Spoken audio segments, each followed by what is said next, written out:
Members of the jury, again, keeping you back there for 15 minutes, a half hour, that's not my style, but we do have a tremendous amount of evidence that needs to be marked in preparation for its introduction.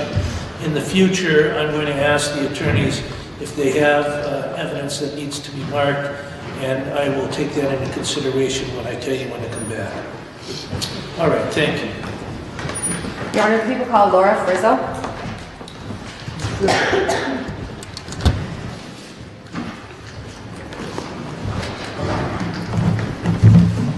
you solemnly swear that the testimony you shall give will be the truth, the whole truth, and nothing but the truth, under the penalty of perjury? I do.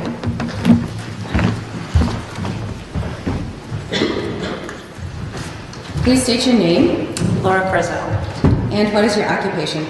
I'm a certified police officer in the state of Michigan. And were you on duty on October 27th, 2014? Yes, I was. And at that time, where were you employed? The City of Iron River Police Department. Did you have contact with a person by the name of Terry O'Donnell on that date? Yes, I did. And why did you have contact with her? I was leaving the office and I noticed her pull up in front of the office. I was waiting for the 5 o'clock car to come in. It was approximately 20 to 5. I was supposed to be done at 3. I looked back at her. She got out of her car, tried to open the door to go into the office. And as she turned around, I noticed she was crying. So I went back in with her, at which time she wanted to report her friend was missing. And did you stay on duty and handle that complaint, or did you turn it over to another officer? I took the initial information from her, and then when the 5 o'clock officer, which was Sergeant Barrett, came in, I filled her in on what was happening and turned it over to her.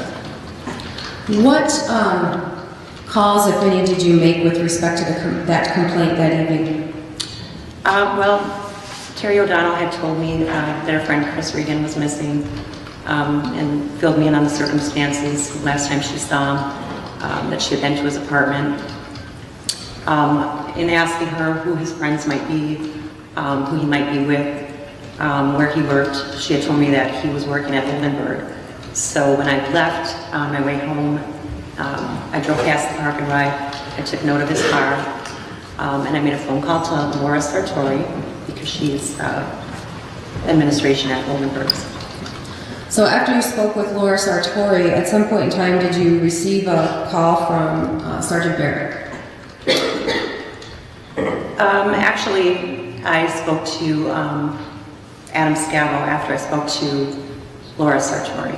Okay. And what was your reason for speaking with Adam Scavo at that time? When I was on the phone with Laura Sartori, she had told me about Chris Regan allegedly having an affair with a married woman who also worked at Oldenburg's, and she told me her name.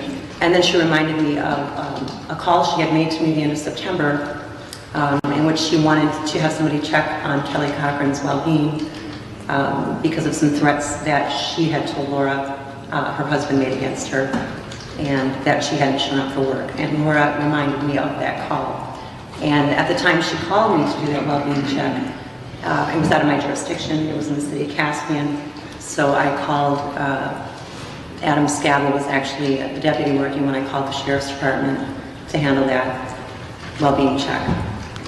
And when you talked to Adam Scavo, did you receive an address or something else for Ms. Cochran? So then I called Adam Scavo on his cell phone to ask him if he could recall the address of that well-being check, because we knew this was somebody that might know where Chris Regan is. And he couldn't remember the address, but he gave me directions as to how to get to the house. So did you, after speaking with Adam Scavo, did you receive a call from Sergeant Barrett? Yes, not long after she called. She had been out to check on the car, Chris Regan's car parked in Bates, and she had come across that handwritten directions on the front seat. And she told me I found these directions, and she started to read them to me. And as she read them to me, I realized they were the same directions to the defendant's house. Did you also instruct her at that point in time to tow the car? I believe I told her to have the car towed after she went to the Cochrane residence to make contact with the defendant. All right. On October 28th, 2014, did you meet with personnel from other law enforcement agencies? Yes. Actually, I made a phone call to the sheriff that same night based on information from Sergeant Barrett. When she had the car towed in, she advised me of the cell phone activity. And I made a phone call to the sheriff that night, just advising him of what we had going on and asking him to meet with me in the morning. So he agreed to come and meet with us in the morning. So the following morning, I made another call to the post commander from the Michigan State Police asking for help. I mean, I knew I had a million directions to go in and we're a little understaffed, so they did send detectives over to work with me that morning. So, I want to clarify something. You mentioned that you were advised of cell phone activity by Sergeant Barrett. What cell phone activity, for clarification, I mean, what cell phone activity are you referring to? Because we've had a lot of talk about cell phones. Well, this was reported to us on October 27th, and Sergeant Barrett talked about the ping that she had dispatched to on his cell phone, which showed the last activity on October 14th. So you met on October 28th with other law enforcement agencies, and the purpose of this meeting was what? To have a debriefing and put our heads together, basically try to figure out, is this guy missing? What could the circumstances have been? Go through a series of possibilities and kind of work as a team and plan out how we were going to proceed from there. Did you also on October 28th speak with someone from Republic Services Incorporated? Yes, I did. What led you to speak with someone from Republic Services Incorporated? There was a search warrant done at Chris Reagan's apartment on the 28th, but also from Sergeant Barrett going to his apartment with Terry O'Donnell on the night of the 27th. There was paperwork there in which Chris Reagan had accepted an offer with the company. And I just gave the company a call just to see if something had changed. Maybe he decided to head out there earlier and see when they had communication with him last. And who did you speak with at Republic Services? I spoke to a man named Jimmy Torrey. And Republic Services is located in North Carolina? Yes. Did you learn at some point in time of a start date for Chris Reagan with Republic Services? Yes, Jimmy Torrey told me he was supposed to start on November 10th. On October 28th, after Officer Hadley and Trooper Cole executed the search warrant at Chris Reagan's apartment, what, if anything, did you do with the electronics that you received from that search warrant? The electronics that were seized were FedExed to the computer crimes lab in Traverse City. And what, if anything, did you do with the defendant's white iPhone 4 that had been seized by Detective Bellinger and Detective Brackett? That was sent to the same place. Do you recall when the car was sent to the Marquette Laboratory? October 29th, Officer Hadley followed the tow truck.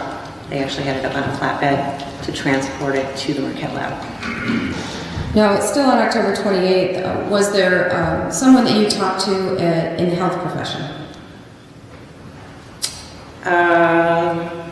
Let me rephrase that. Was there someone that you talked to in Wisconsin at the Marshfield Clinic? Yes, I called to confirm or not confirm whether or not Chris Reagan actually made it to that appointment on the 15th. Were you able to confirm whether or not he made it? He did not make it.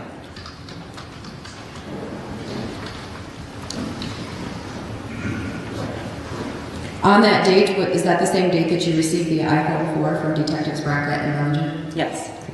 Did you do a search warrant for Wells Fargo Bank on that date as well? Yes, I did. And why did you do a search warrant for Wells Fargo Bank? I wanted to identify when Chris Reagan may have used his debit or credit cards last, which would give us an indication as to where he could be. And did you receive those records? Yes. Did you review them? Yes, I did. Were you able to determine when his last purchase was? His last purchase was on October 14th at approximately 4 p.m. where he purchased fuel at the BP station in Iron River. After you learned the last purchase was for gas at the BP station in Iron River, what did you do next? I contacted Christ Oil, as they are the company that owns the BP station in Iron River, and asked for video footage from the 15th of October.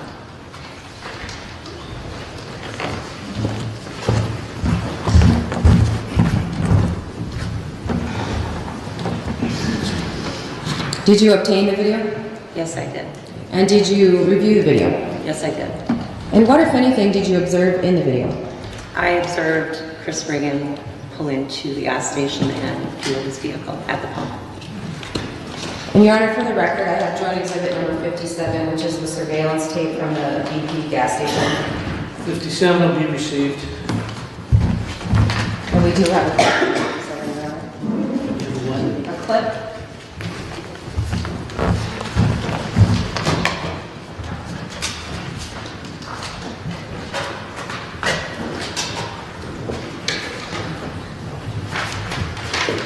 Your Honor, while we're waiting for that clip to load, I guess I just asked Ms. Rizzo if she could her voice up a little bit further. I'm just having a little bit of trouble hearing, so. Sure will. Thank you. I know you're facing towards the jury, so. Yes. Thank you.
You reviewed that video. Did you believe that to be Chris Cochran in that video?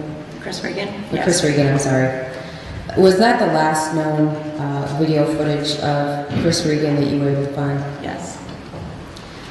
Did you receive on October 31st, 2014, Jason Cochran's cellular phone from Detectives Helen and Rackett? Yes. I now want to direct your attention to November 10th, 2014. Did you make contact with Jason and Kelly Cochran on that date? Yes, I did. And where did you have contact with them first at? At their residence. And why did you go to their residence? I had gone over the interviews that were done by the Michigan State Police detectives, and I had a few issues with some of the answers that I wondered if, you know, they would come down for an interview so I could, you know, ask them about some of these issues. Were they cooperative and did they come down for the interview? Yes. Who out of the two of them went with you first, or did they go together? They agreed that because they only had the one vehicle, and I thought it might take a little time. Jason actually rode with me in the patrol car down to the office. Kelly was in the car like 30 minutes later. And did you interview him first at the Andover Police Department? Yes, I did. And you then spoke with Kelly Cochran following that? Yes, I did. Did Ms. Cochran tell you when she moved here? I think she said it was January 20th or 29th of 2014. And did she indicate whether or not she was able to get a job when she moved here? Yes, she worked at Ace Hardware and she also worked at Mr. T's restaurant. Was she employed at another location?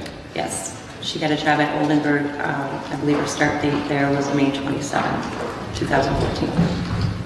Did you discuss with the defendant her relationship with her husband? Yes, I did. What did she say to you regarding her relationship with her husband? She had said that they had an open relationship, that they both were able to see other people, and that her husband was well aware of her relationships and was good with it. Did you discuss with her the issue that we've been talking about this week regarding whether or not Jason Cochran made any threats to harm her? Yes.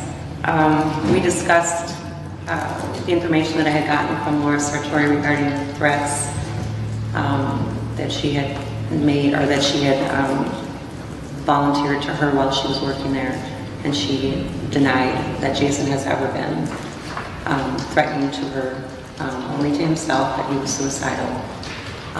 She told me about his health problems and how he has a hard time functioning those days and that he's very depressed. Was there discussion regarding whether she and Jason were separated or going to get a divorce? She told me that they had been separated, but that recently they decided to work on their marriage. Was there any indication as to whether or not she would ever leave him? Yeah, she clearly told me she'd never planned to leave him. What, if anything, did she say to you regarding whether she was still seeing other men when Jason Cochran returned home from the hospital? Yeah, we had a discussion about Jason having gone into the hospital in mid to late September, and she admitted that when he came home from the hospital, she continued seeing the other people that she had been seeing. And what, if anything, did she say about how Jason's health was when he returned home from the hospital? She had told me that it was pretty much the same as it was prior to going into the hospital.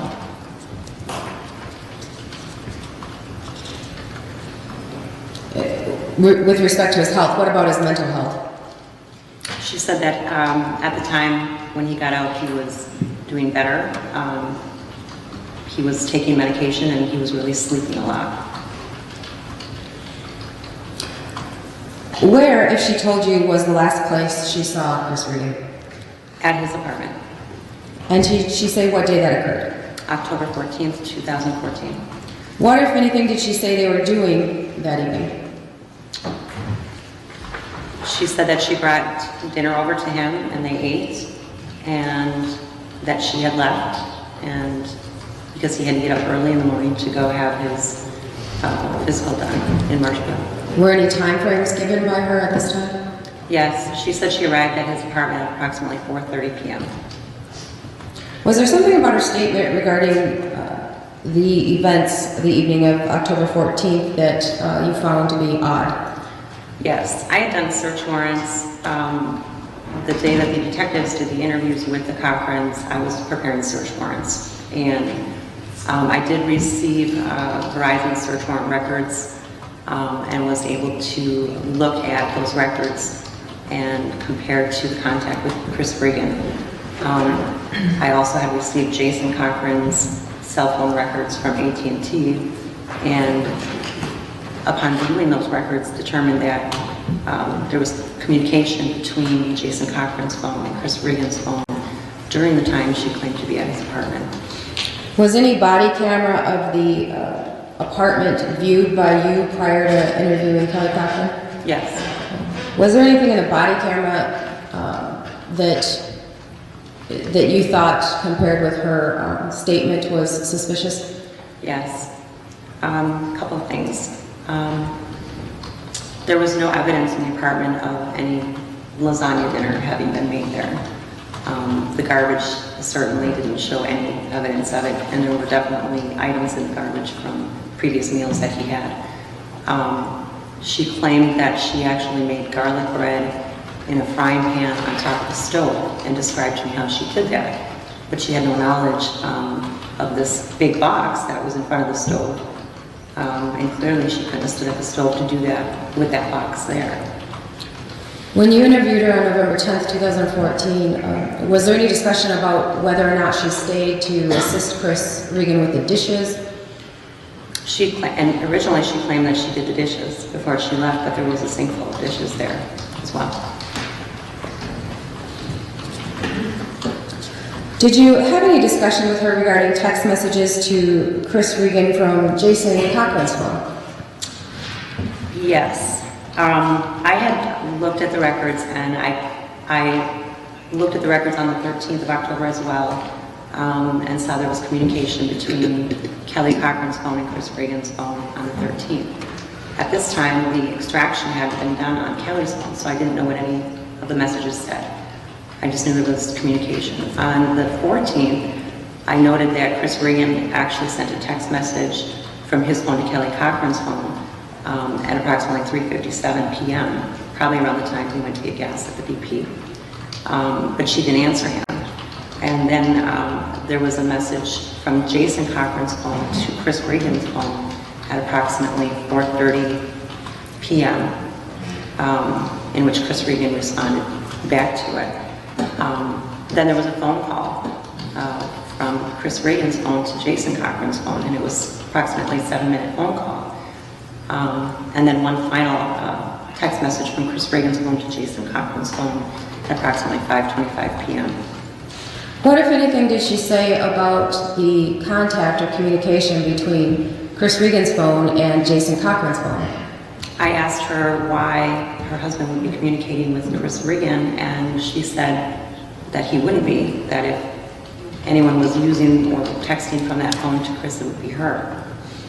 Was there any indication from her as to why she would be using Jason Cochran's phone? A couple. I mean, originally she told me that if her phone, her minutes ran out and she needed to pay her bill, or if her phone wasn't working, she would use his phone sometimes, indicating that she had actually used it in the past to contact Chris Regan, or if it was broken or whatever. At some point in time during this interview on November 10th, was there some discussion with the defendant regarding whether she went to Chris's home after October 14th? Yes. What did she say about that? She told me that she did go by his apartment on October 15th. She said that she went into his apartment with keys that he had given her to see if he was around. And was she able to make contact with him? No.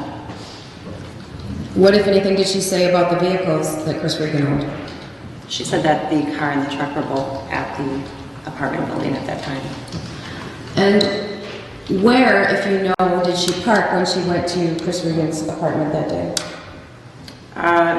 She parked over in the parking lot at the Jubilee IGA parking lot. And did she indicate to you how she was able to gain access to the apartment? with keys that she said Chris Regan had given her. When you observed surveillance video, had you observed before this interview any video from First Merit Bank? Yes, I did. And did you see Ms. Cochran on October 15th? I did. Do you recall what she was wearing that day? She was wearing a pink, like, short-sleeved shirt. Now, was there any discussion during this interview with Ms. Cochran or with the defendant regarding whether she and Chris Regan ever argued? Yes.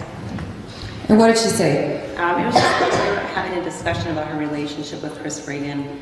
She told me many things about him, one of them being that he was a very professional person, being that they both worked at the same place. It was very important to him that people didn't know about their relationship. And she then informed me of an occasion where Chris was very upset because someone at work had mentioned their relationship to him. And definitely, clearly was very upset about that. Did she give you a date that argument occurred? Early October, but in reviewing the extraction reports and whatnot in the future, it would appear it was like October 4th. Why do you believe it was that date? Chris, because how she described the time frame to me, and in reviewing the messages, he was sending her, I think I saw like 15 messages in a row, and then her response to all the text, I don't know if she was sleeping or hadn't gotten them, but when she did, her response was basically, whoa, let me wake up, like.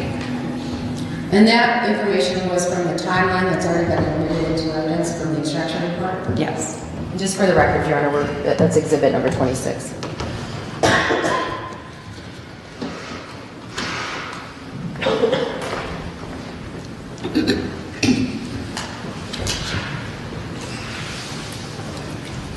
During this discussion with the defendant, did you ask her how she felt about Chris Regan? Yes, I did. And what was her response? She said she loved him. Past tense. And that was on November 10th? Yes. Was there a point in time that you received something from the defendant that belonged to Chris Regan? I retrieved the keys to his apartment from her. And why did you retrieve the apartment keys? Well, I don't think that she should have had them. I didn't want her to have any more access to his apartment. And through my investigation, I was convinced, based on text messages that I reviewed, that she actually wasn't given those keys to his apartment. Okay. I want to go back for a moment to November 13th, 2016. Who is Mike Langner? Mike Langner has his own, like, independent, I call him a tracker.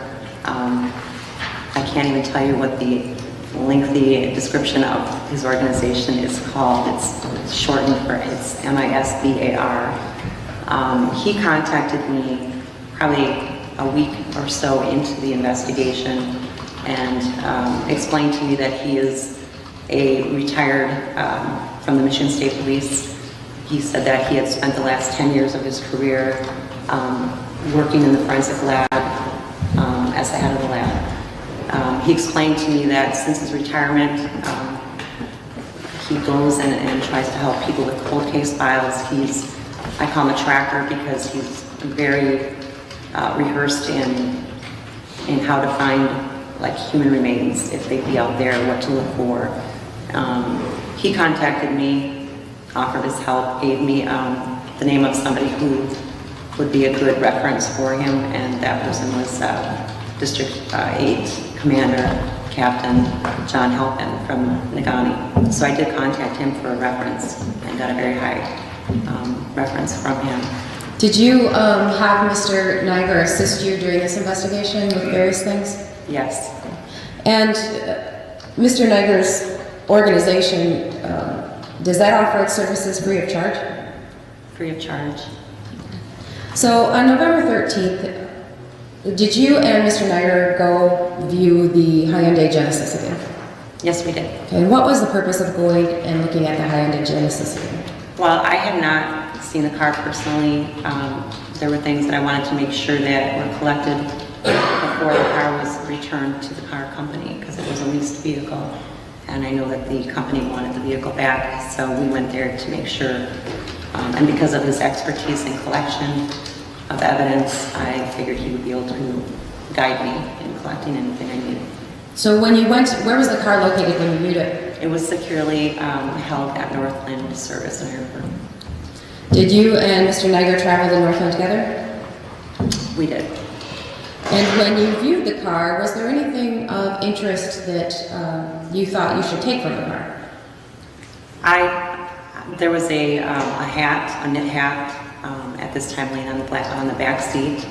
And because we didn't really have anything for DNA comparison to Chris Regan at that time, I took the hat for possible future DNA purposes. And had you prepared a search warrant to gain access to the car? Yes, So you took the hat. What did you do with the hat? I checked it into evidence. And did you eventually forward it on to a laboratory for examination? Yes, I eventually forwarded it to the FBI laboratory in Quantico. Now, on November 24th, 2014, did you participate in a search of Chris Regan's apartment? I was there, yes. And was this after the Michigan State Police processed the crime scene? Yes, And who, if you recall, was with you on that day? Mike Niger. Were items taken from the apartment at that time? Yes, the purpose really for me going there, again, to try and collect some type of items that might contain DNA for down the road for comparison purposes. We collected, there was like a flossing device, a toothbrush, bicycle helmet, gloves, another knit hat. Mike Niger assisted me in collecting items such as the drain traps from the bathroom and the kitchen sink. And he did identify some prints of interest. Bed sheet that had a spot that could have been blood, pillowcase, other items on that. Your Honor, may I approach the witness? Yes. I'm handing you what's been marked as joint exhibit number 56.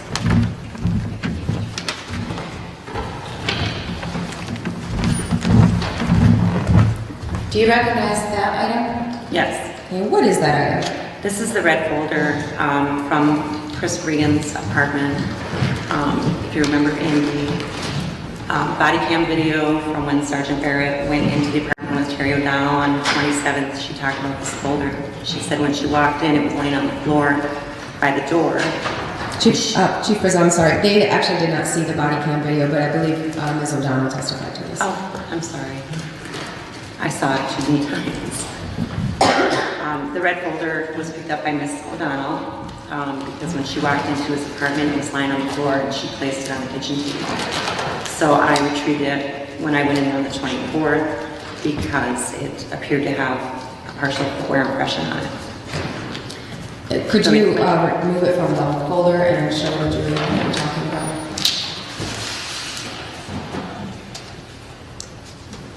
Now, this item has been processed by the laboratory, correct? Yes. Okay. Are you even able to see the footwear impression any longer on the folder? No, And to your knowledge, were they able to make a match in the footwear impression? not a match. I mean, they did do a report as to what type of shoe it could be from. But no positive identification. Your Honor, may I approach you? Yes. I'm showing you what's been marked as joint exhibit number 69.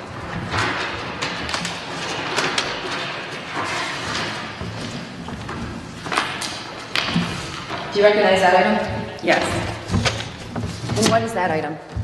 This is the winter hat that was retrieved out of Chris Regan's vehicle. And could you open that and show that to the jury, please?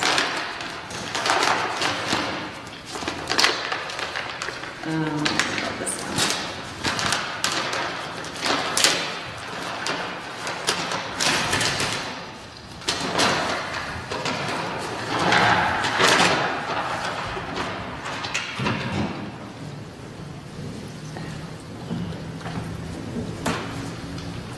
Thank you.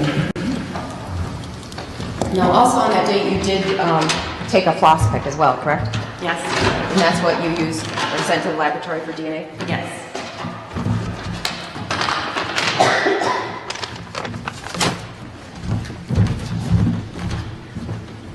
At the time you were executing these search warrants, did you have any way to access DNA from Chris Regan?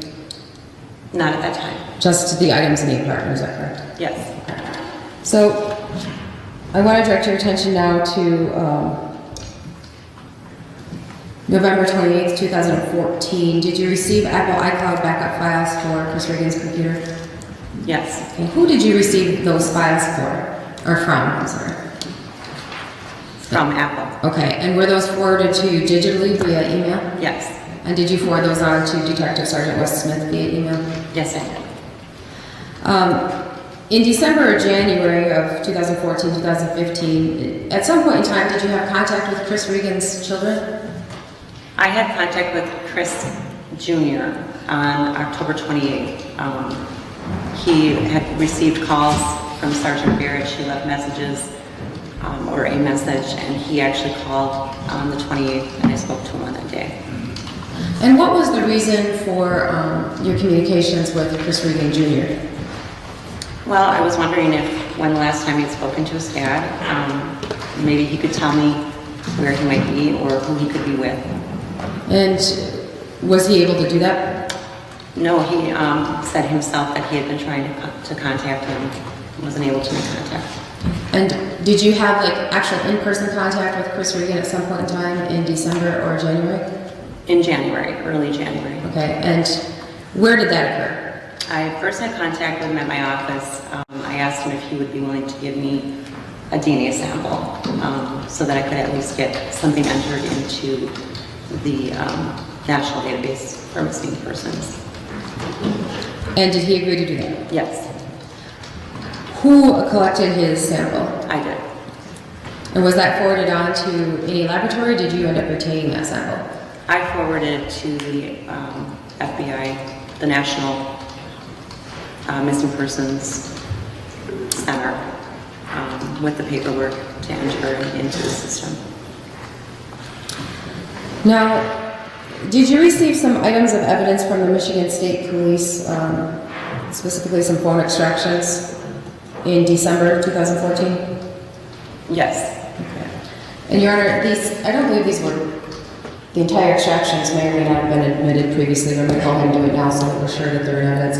It's Joint Exhibit number 58, which are the phone extractions from the Apple iPhone 4 that belonged to Ms. Cochran, the track phone that belonged to Jason Cochran, and a Verizon Motorola phone that was taken from Chris Regan's apartment during one of the search warrants. Did you say 58? 58, correct. Received. Did you make contact also with Trooper Cole around December 9th for assistance? Yes. Okay. Why did you make contact with Trooper Cole? When the Chris Regan's vehicle came back from the Michigan State Police lab, I noticed that the steering wheel hadn't been swabbed for DNA. And so Trooper Cole did that for me. He was processed the DNA from or tried to remove this DNA from the steering wheel. And did he turn those swabs over to you? Yes. And what did you do with those swabs? Who did I send those to? I believe I sent them to the Michigan State Police lab in Marquette, and they forwarded them on to Grand Rapids, which is the DNA lab. After you received the phone extraction from the defendant's Apple iPhone 4, what did you do with it? Printed it out. How many pages was it? Like 3,000. It's a lot of pages. Okay, and what did you do with the information that was contained within that phone? Actually, with the help of my assistant, we actually sat and took the extraction report, which doesn't retrieve all of the deleted text from the phone. And, you know, it will retrieve a percentage of them. And then it's kind of a puzzle because some of the messages will have a phone number of who the messages were between, so I can identify who that person was that she was having a discussion with. Some of them had no contact info, so what I had to do was, you know, take the date and time of contact and then go to the Verizon records and find the phone number for the person that was communicating with her, and basically took quite some time to try and put together conversations. And were you able to do that? Yes. Did you also review the extraction for any internet searches? Yes. Was there anything of interest with respect to internet searches that you noted? No.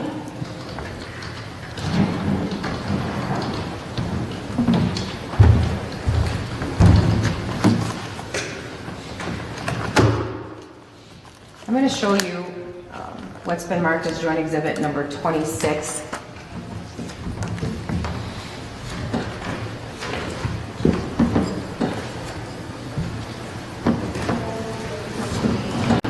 If I may approach, Your Honor? Yeah, you can have a continuing permission to. Okay, proceed thank you. with this one.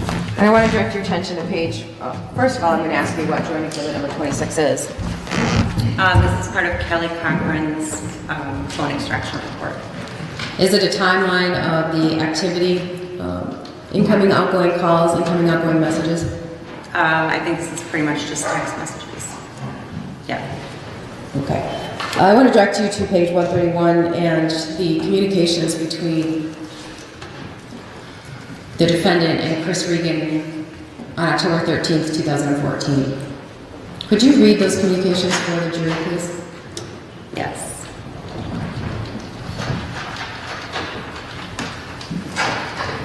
On 10/13/2014, Chris Regan sent a text message to Kelly Cochran that said, "Sure wish I knew if you're okay or not. Please let me know, okay? I hope you are."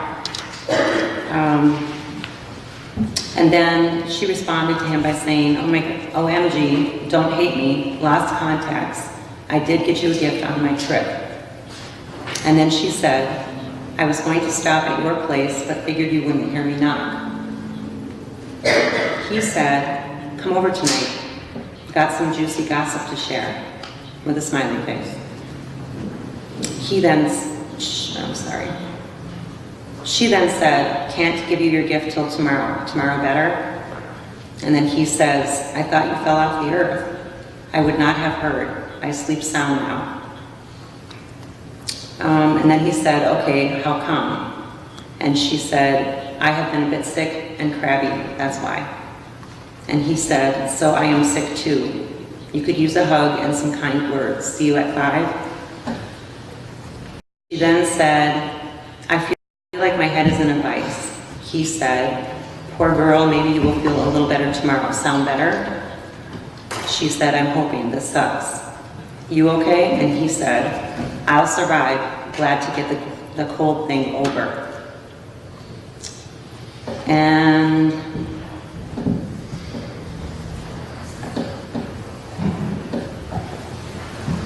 he then said, "You better. Lucky you, mine had dragged on for a week almost." He told her to drink liquids and a multivitamin, some food, and bundle up and watch TV.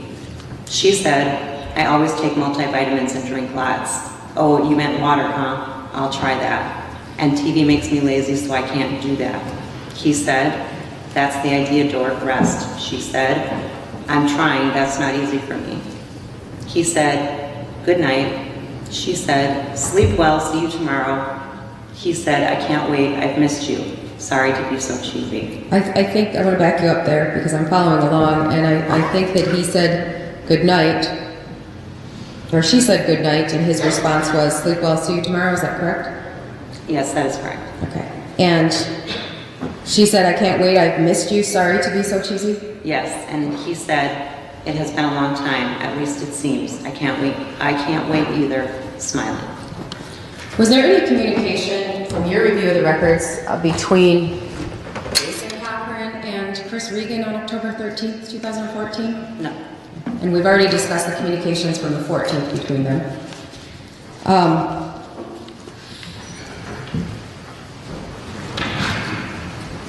I want to talk just a moment about, did you review all of those messages from the extraction report? Yes. What was the nature or the tone of the messages between Jason Cochran and the defendant during, say, September of 2014? Not good. It was obvious that their relationship was not good. Was he trying to contact her or trying to get her to pay attention to him during those messages? He was begging her to be with him and spend time with him. And she was displaying a lack of compassion and irritability with him for bothering her. And after October 4th,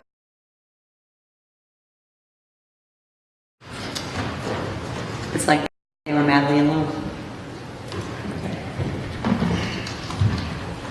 I want to direct your attention now to March 5th, 2015. Did you execute a search warrant on that date? Yes, I did.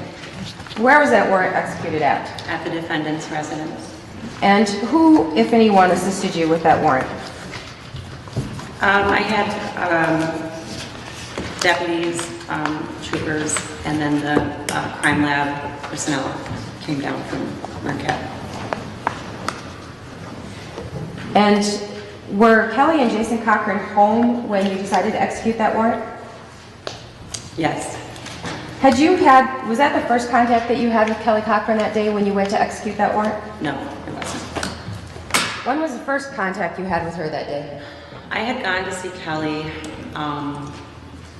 approximately 9 o'clock in the morning on that day.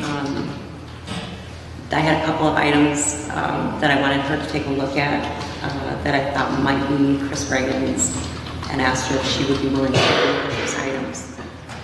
And she agreed. And did she look at those items? She did. She came to the office and took a look at those items. So, did she come down to the office or did you drive her down there? She came down on her own. So you looked at those items. At some point in time, did anything happen while she was in the office? Yes, while we were in the office, someone else had come up front, and I had Kelly sitting in the back with me looking at these items. And there was a gentleman and a woman up at the front, and the gentleman introduced himself to me as Jim McNeil, and he said that he was a private investigator from Delta County.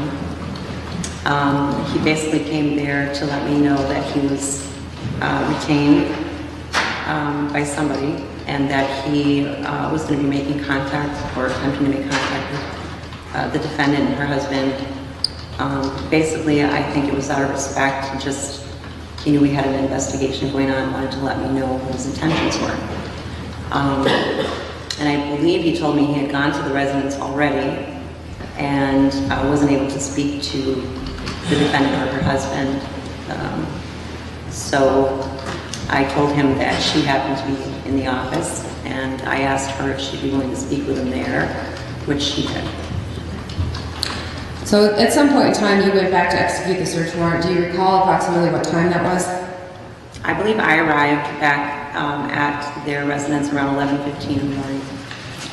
And what was their demeanor when you made contact with them to execute the search warrant? I don't know, just kind of, they didn't display really any kind of emotion. Where did they go, if you know, while you were executing the search warrant and the lab was processing the scene? I advised them that once the lab arrived, that they couldn't be in the house. I asked them if they could go to a neighbor's or a friend's or whatever, and they said no at the time. So I offered them to sit in the patrol car to keep warm, because it was pretty cold that day. Before they went out to the patrol car, was there any discussion with either one of the Cochrans regarding whether or not there were weapons in the home? Yes, and Kelly identified that there was a gun under the entertainment center, which I retrieved, and it was a .22 pistol that was loaded. So I did retrieve that. One of the troopers did just a walk through the residence to make sure it was safe, and did note that there was a 12-gauge shotgun upstairs.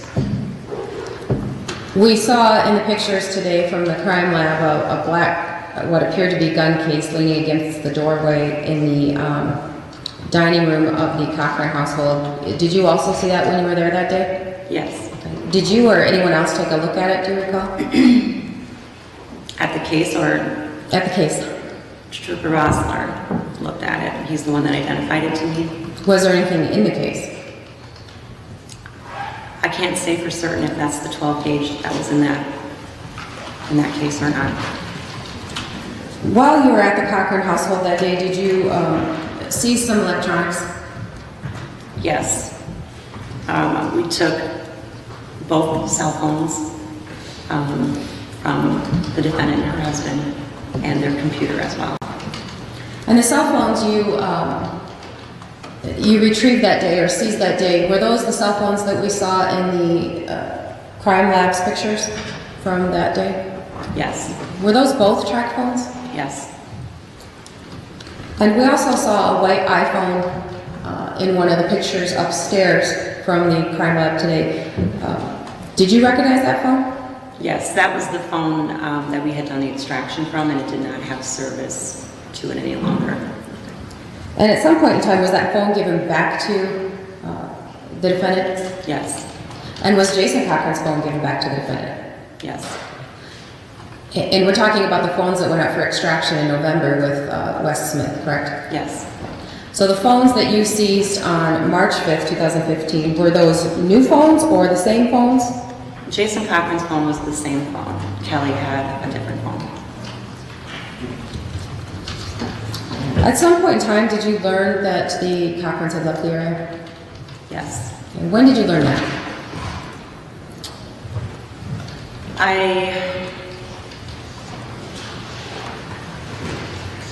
I believe it was on March 9th. It was a few days after the search warrant. I was contacted by Jim McNeil, the private investigator. And at that time, he told me that he had put a GPS device on their vehicle. And at which time, I contacted the prosecutor to do a search warrant for the GPS information. And once I had that, he sent me a report. And that report indicated that they had left the area the day after we did the search warrant. After you did the search warrant, did you receive a breaking and entering complaint regarding 66 Lawrence Street? Yes. I want to say that was around on or about March 16th. I had somebody call our office, and we're supposed to have caller ID, but it's not working. It wasn't that. And they just said, the house you did the search warrant at, somebody's there breaking into it. So I just called dispatch and gave them that information. To your knowledge, did dispatch send anyone over to the home? Yes, I believe the state police and the sheriff's department responded. And do you recall which deputy? I believe one of the deputies was Adam Scavo, and he did contact me just because we had done the search warrant there to let me know that it was relatives of the defendant. And did he, let me back up there. Were you able to determine at some point in time whether items had been removed from the home while those people were there? I don't know what was removed. That, the deputy had said that they were moving some items out of the house, but I'm not sure what. Were options pursued for obtaining Christopher Regan's DNA? Yes. And how did you obtain Christopher Regan's DNA? I had to contact the military because I learned from his son that he was retired from the military. I knew that he had deployed to Iraq at one time, and so I made contact with the military to obtain a blood spot card from them. And to your knowledge, was that sent directly to the laboratory? It was. Now, was another search warrant executed on March 27th, 2015? Yes. Okay. And when you went into the home on March 27th, 2015, did it look different from when you were in the home on March 5th, 2015? Yes. And how was it different? It was clear that they left in a hurry. There were some items kind of put in bags or just kind of piled up near the west entryway. Things were moved around. All the clothing was gone from the closet pretty much. However, a lot of items remained. Okay. What, first of all, who assisted you on March 27th, 2015 with the search warrant, if you recall? Members of the Sheriff's Department, the State Police, and the forensic lab from Marquette as well. And what items were seized as a result of that search warrant? I believe part of a mattress from the defendant's bedroom, a comforter from the defendant's bedroom. What about items other than what the laboratory seized? What did law enforcement take, if you recall? I believe that's when I located the notebooks. There was a notebook in the basement. Was there some ammunition taken? Yes, there was a case, a black case that contained several different types of ammunition for approximately 5 or so, maybe 6 different weapons. There were 2 weapons that we had identified in the first search that we knew the ammunition went with, but there was at least 4 other types of ammunition that there were no guns for. And did that include a 30-06, a 380, and a 25 Winchester? Yes. And none of those were located? No. What about a 22 long rifle? Was that located at that time? No. So the only guns that you had were the 22 pistol and had seen the shotgun? Correct. Okay. You guys did not take the shotgun when you were there on March 5th? No.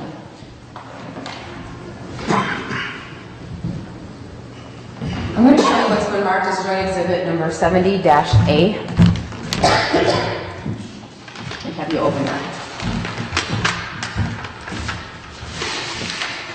Your Honor, I would move for admission of 70-A. Mr. Shoki, Joint exhibit, Your Honor. 70A is received. Do you recognize that item? Yes. Is that something that you seized during the search warrant on March 27th, 2015? Yes. Where did you seize that item from? It was in the basement. Again, in the basement were items, things that were kind of gathered for a move, but left behind. So there was like a stack of items, folders, whatever, and this was like right on top.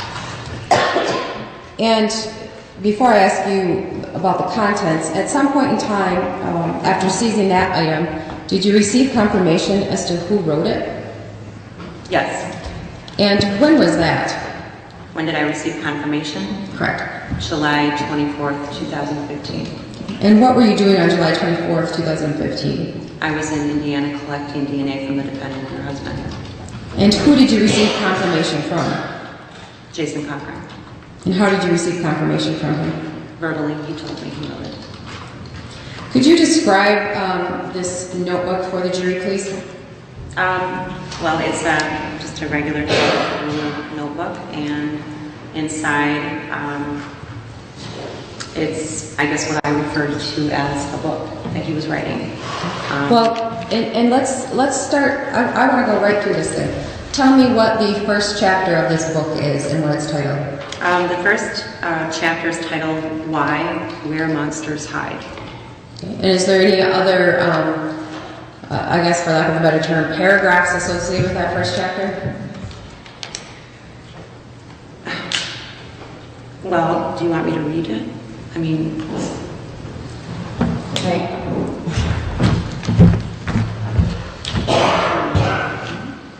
Yes.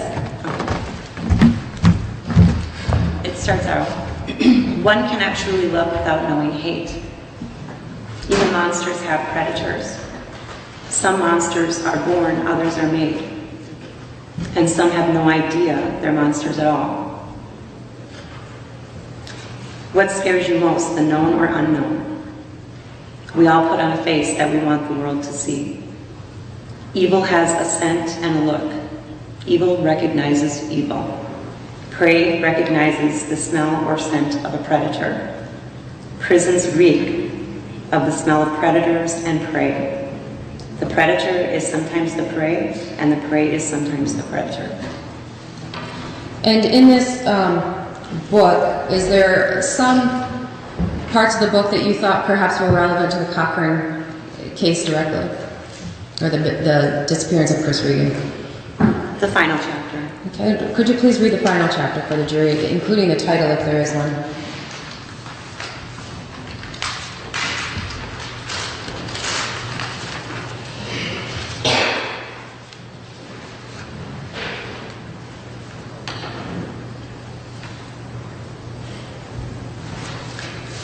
mention more than one that's kind of relevant. Okay, well, before we read the final chapter, because I hate to skip right to the end, could you read the one that you thought was relevant and tell us which chapter you're referring to? It says chapter 11 or 1, part B, that smell. There is a scent that all living things put off when afraid. This scent. In the natural world, the hunted can smell when the hunter is close. The rabbit can smell the fox, the hare that stands on end, I'm assuming. He's got it circled where he wrote the tingle, and in quotations, Holy Spirit feeling. The hunter picks its target by the smell they put on. Some never know the smell because they have never been around the hunter.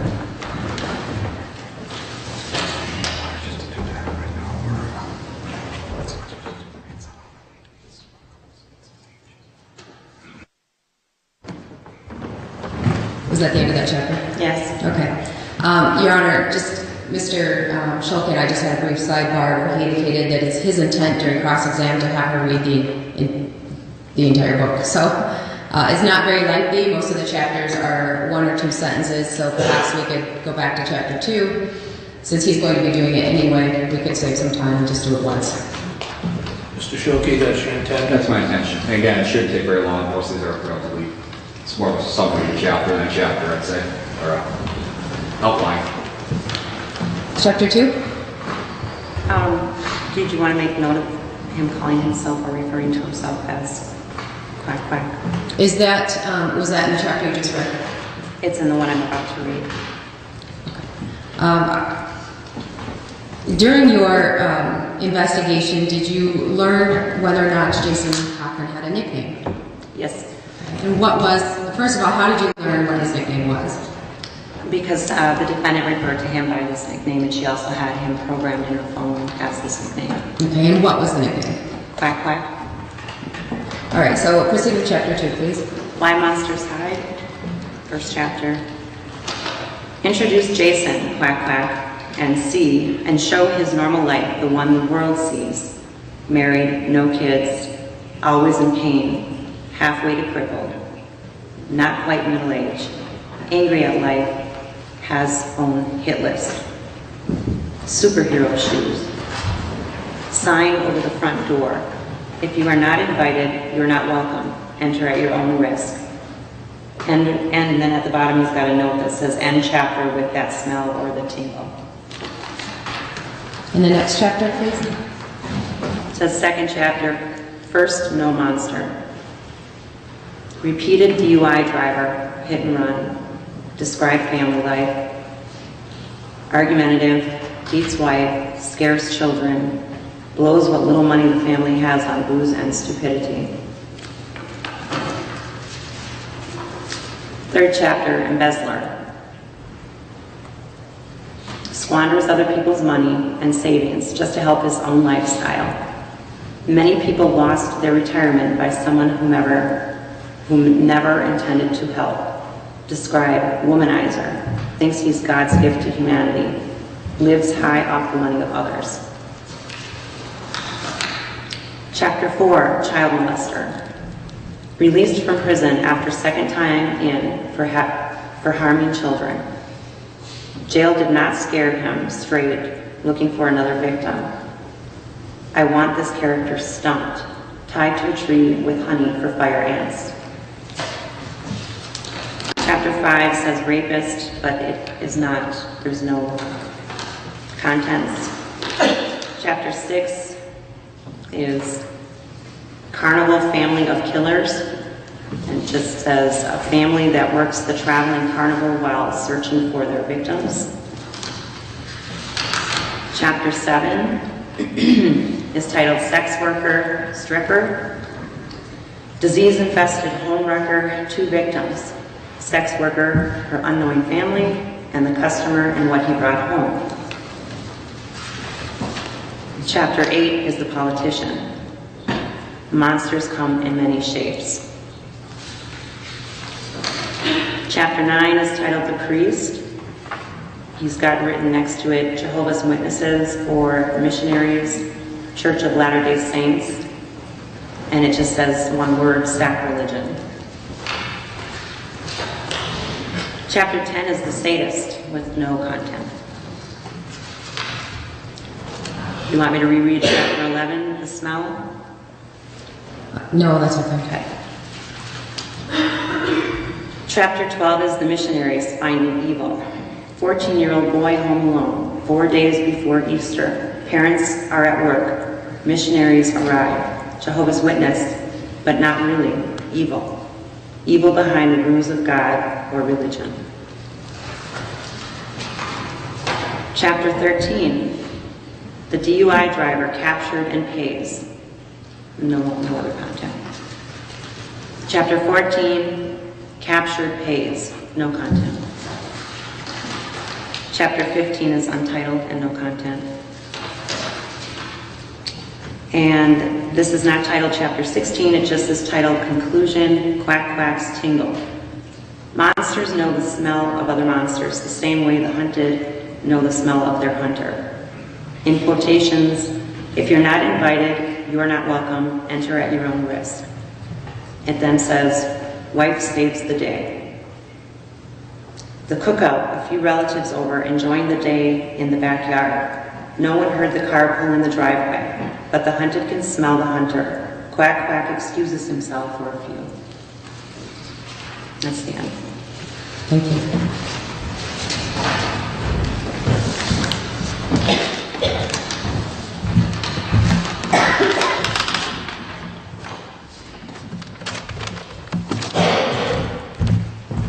After seizing the computer at Cochran's household on March 27, 2015, what did you do with the computer? Normally I would send it to Wes Smith, the MSP, from the MSP Tech Unit, but they had some things going on. He was quite busy, so I reached out to Detective LaPlante from SNL Public Safety, who also does the extractions, and asked him if he could do it, and he did. And did you at some point in time send either the computer or the extraction to Wes Smith? The extraction was sent to Wes Smith after I got it back. It's a lot of information, things that are hard for me as not a computer tech person to read. He did have time when I got it back, and so I did send it to him to review for me. And did Detective Smith do some keyword searches for you? Yes, I asked him to do some searches for GPS units, searches of that nature, because at one time the defendant talked about a GPS unit that may have been put on her vehicle by her husband. This extraction went all over. Was there another location that this extraction was sent to? Yes, Mike Niger also, I made a copy for him to review as well. There was so much to be reviewed. So he did review it, and he did find some items of interest also. And I do believe he'll be testifying next week. On April 15th, 2015, were you contacted by the Marquette Laboratory with respect to some DNA samples that were needed? Yes. Did you have known DNA samples from the Cochrans at the time the laboratory seized all of this evidence? No. So what did you do after receiving a call from the laboratory? I spoke to Kelly Cochran on the phone. And what, if anything, was discussed? I asked her if she would, and her husband would be willing to give a sample of their DNA for comparison purposes. And what was the response? She said no. She said that she's helped us enough. And at which time I told her I would just proceed to get a search warrant to get the DNA. Was there any discussion regarding Chris Regan's disappearance and the file class? Oh, yes. When I spoke with her on the phone, I told her, several items of interest were taken. Based on my investigation at this point, I had switched our department, our agency's file class from missing to homicide. And I did tell her that. And that the lab did need her DNA for comparison to these items that were collected. And the items that you're referring to were the items that were collected on March 27th that tested presumptively positive for blood? Yes. And the notebook itself, correct? Yes. So, did you actually get the DNA from Kelly Cochran and Jason Cochran? Yes. How did you go about getting it while they were in Indiana? I had made contact with Lake County Sheriff's Department in Indiana, and I spoke to Lieutenant there regarding assisting us in retrieving the DNA. He put me in contact with a lieutenant or detective, Michelle Dolorzak for Lake County, and together, I sent her our probable cause. She prepared a search warrant in front of their judge and executed that search warrant. Now, we're in March and April of 2015. Did you conduct any ground searches of areas around Iron County during that time? Lots all the time. Could you give the jury an example of, areas that you may have searched ground searches? Well, first, after the March 5th search warrant, we spent a lot of time around the Cochrane residence, around the Caspian pit. I think there's like 4 or 5 pits not, far from their home. I was thinking of the possibility that things of interest could be in one of those pits.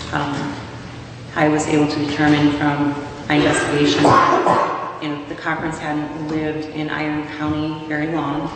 I tried to make contact with people they did associate with to see what areas they were maybe familiar with, where they had traveled or been that might be an idea where things could have been placed. So every time I, come upon a new area they've been to or whatever, we would check those areas. Were any air searches conducted to your knowledge? On May 4th of 2015, with the assistance of the Michigan State Police, we did an aerial search from their helicopter of all of these areas of interest, including the area in Wisconsin. Okay, when you say areas of interest, we're talking about the park and ride, the Wildwood Lake area, the pit, their home? Yes, the walking trail that Jason Cochran spent a lot of time on, the grade. There's an area off of Bates Gastro Road, just prior to getting to US 2. And also another area that we kind of went over was like the Lake Emily area, and I think that's all I can think of offhand. Were any canine searches conducted during this time frame? The MSP canine actually did fly up with the helicopter personnel, and he was on the ground kind of doing the search of the residents with the dog for scent and around the pit. Okay, were there any positive indications around the residents or the wooded areas by the Caspian pit at that time? Did the canine also check the park and ride in Wildwood Lake? I believe so, yes. Did you talk to any witnesses on May 14th, 2015? May 14th, I was able to speak to Todd and David Saylor. And what led you to talk to Todd and David Saylor? Well, from the very first search warrant on March 5th, we spent a lot of time up around that area, and they lived, as you know, kind of to the corner across the street. And as we've talked about this, when you drive in front of the Cochran residence, the road will continue and wind around, kind of loops through an alley. And a lot of times we were taking that route after we'd be done in the area. And the sailors were very interested in what we were doing. So even when we were around the Caspian pit searching or whatever, they'd show up. And I was a little hesitant about making contact with them because I wasn't quite sure how they'd react. But on May 14th, as I was driving, I stopped and spoke to Todd Saylor, and he and David were willing to come down to the office and speak to me. So did they both come down on May 14th, 2015? Yes, they did. Did you speak with them together or separately? I spoke with them together. And before we move on to that interview,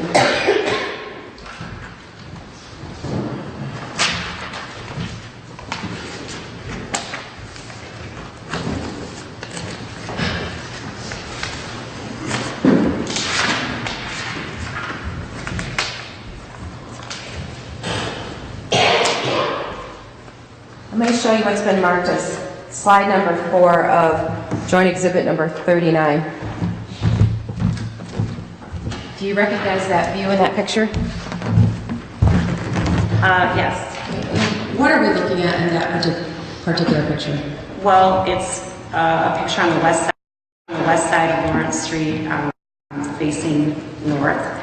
And in the picture, it shows the direction we would travel usually. Excuse me, when leaving the Cochran residence, then it kind of loops around for like an exit out of the area. Are you able to see the Sailor residence in that picture? No. And why are you not able to see the Sailor residence? I can see part of the porch, the lattice, because there's too many trees. And what type of trees are in front of the residence? Pine trees, bushy ones, evergreens. All right. May I publish this to the jury now?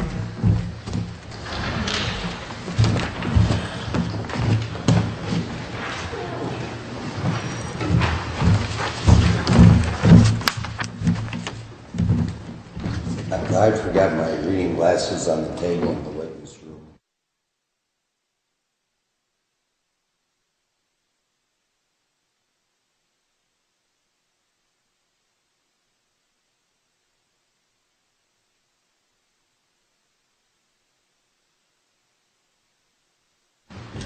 You can continue. Thank you. So, I apologize. Which one did you speak with first? I think Todd started speaking first, but I can't remember. Now, I can't, of course, ask you what was said during that, but yesterday during David Saylor's testimony, it came up from his testimony that he was helping you. Is that an accurate statement? Yeah, I guess he wanted to help. The interview I had with the sailors was like a 3-hour interview. A lot of information. They had some concerns, David mostly, in that interview, concerns about what happened. And he had told me that he would occasionally or frequently sometimes get phone calls from Kelly Cochran, basically while we were doing our search warrants, that she would call him and ask if the cops were still around the house or whatever. I guess, we had a conversation and I said, would you be willing to let me know if something of interest comes up or anything is said? And he said he would.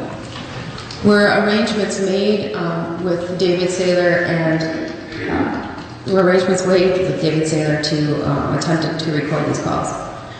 Well, no, not then. But he had come to the office maybe a week after the interview and told me he received a call from the defendant, and he told me what was said in that call. And I started thinking, I wish we could have had that call recorded. But our department didn't have any kind of devices that would actually do that kind of recording. So when I spoke to the private investigator, Jim Neal, he told me he did have that type of equipment and he'd be willing to borrow it to us. So he did drop that off, and on contact with David Saylor, I asked him if he'd be willing to give it a try and see if he could get any recording of any of these conversations, showed him how to use it, and that's how that happened. Did you receive back from David Saylor some recordings?